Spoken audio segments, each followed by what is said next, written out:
Vegetarian ஹோட்டலுக்குலாம் போனோம்னா சப்பாத்தி புரோட்டா இதுக்கெலாம் கொடுக்குற மாதிரி ஒயிட் குருமா எப்படி செய்யலாம் பார்க்கலாம். இந்த குருமா வந்து நான் இன்றைக்கி பட்டர் பீன்ஸ் தான் செய்ய போகிறேன்.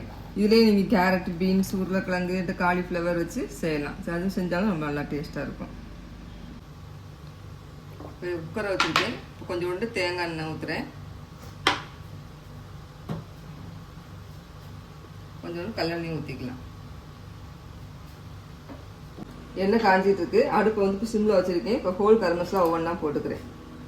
கொஞ்சோண்டு பட்டை, ஒரு ஸ்டாரு, கொஞ்சம் கல்பாசி, ஒரு கிராம்பு, ஒரு பிரிஞ்சி இலை போட்டு தாளிச்சிக்கலாம்.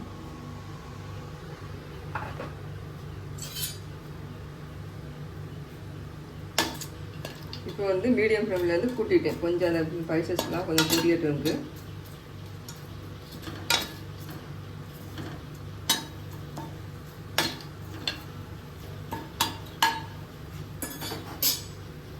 ஒரு வெங்காயத்தை கட் பண்ணி வச்சுருந்தேன், அதை போட்டுக்கிறேன். இப்போ வெங்காயம், ஒரு பச்சை மிளகாய் ரெண்டையும் சேர்த்துட்டேன்.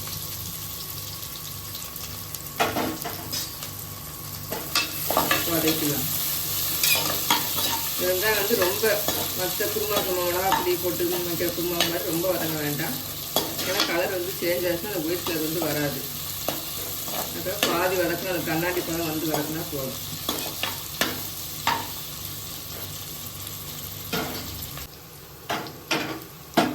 வெங்காயம் இந்த அளவு வதங்கினா போதும். இப்போ தக்காளி சேர்த்துக்கிறேன்.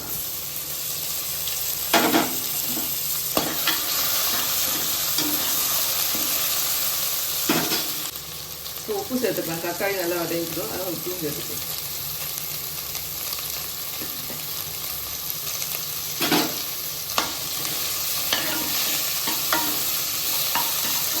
தேங்காய் அரைச்சி போட்டிருக்கேன். முந்திரி பருப்பு போடுறேன். கொஞ்சோண்டு பெருஞ்சீரகம் போட்டுக்கிறேன். ஒரு பச்சை மிளகா கீரி போட்டிருக்கோம். உங்களுக்கு தேவை தக்கன பச்சை மிளகா போட்டுக்கோங்க. இப்போ நான் 4 பச்சை மிளகா போட்டிருக்கேன். இப்போ வந்து தண்ணி ஊற்றி அரைச்சிட்டு வந்துடலாம்.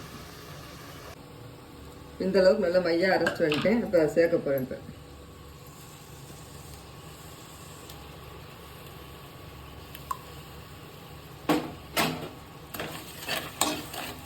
நான் கலரி விட்டுக்கலாம்.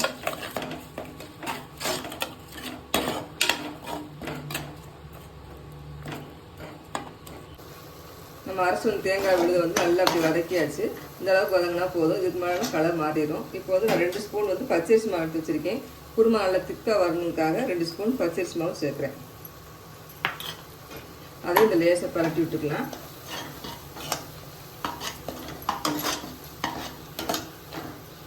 பரட்டி விட்டு மிக்ஸி ஜாரில் கழுவி வச்சுக்க தண்ணியை அதை சேர்க்குறேன்.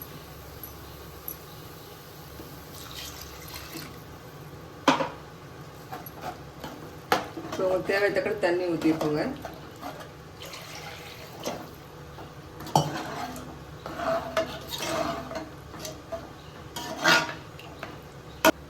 கொஞ்சோண்டு இஞ்சி, 5-6 வெள்ளைப்பூடு உரிச்சு வச்சுருக்கேன், அதை போட்டுக்கிறேன். நம்ம வதக்கின வெங்காயத்தில் கொஞ்சோண்டு எடுத்து வச்சுருந்தேன், அதையும் போட்டு அரைச்சிட்டு வந்து அதில் ஊற்ற போகிறேன்.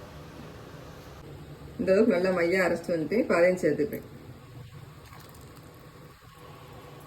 குருமா கொஞ்சம் திக்காக தெரியுது. பயிர் வேகிறது தண்ணி வேணும். அதனால் அந்த கொஞ்சம் தேவை தக்கன தண்ணி ஊற்றி ஊற்றிக்கிட்டேன். இப்போ கழுவி வச்சுக்க பட்டர் பீன்ஸ் வந்து இப்போ சேர்த்துக்கிறேன்.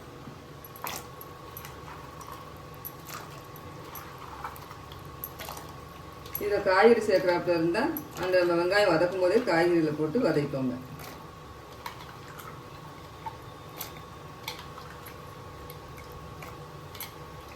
பட்டர் பீன்ஸும் சேர்த்தாச்சு. கொஞ்சம் உப்பெல்லாம் பார்த்துட்டு குக்கரை மூடி 3 விசில் விட போகிறேன்.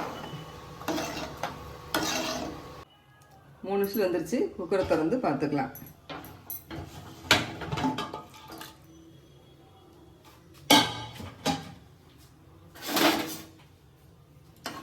சூப்பராக ரெடி ஆயிடுச்சு.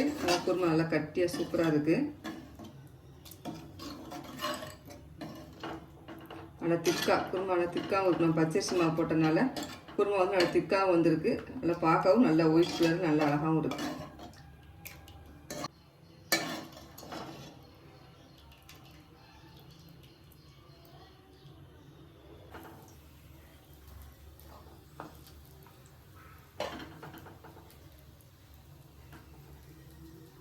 சாஃப்டான சப்பாத்திக்கு இந்த மாதிரி ஒயிட் குருமா சாப்பிட்டு பாருங்கள். ஸ்மெல் டேஸ்ட் சூப்பராக இருக்கும்.